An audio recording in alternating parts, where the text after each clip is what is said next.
We've got the integral x² e to the x with respect to x, and this is clearly a product inside of our integrand, and that typically indicates that we're dealing with an integration by parts problem. So what we can do first is we can let u equal x², we'll let du equal 2x, and then we'll let dv equal e to the x, and v can also equal e to the x.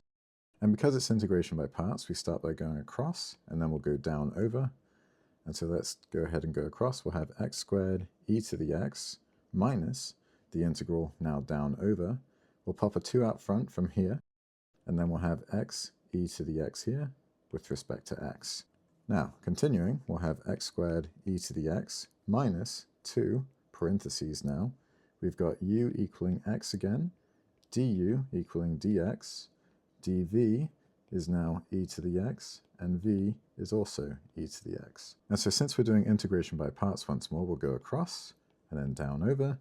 We'll have x e to the x minus the integral of e to the x with respect to x. So now we can say x² e to the x minus 2 times x e to the x minus this integral. We've done it twice already here, is just e to the x.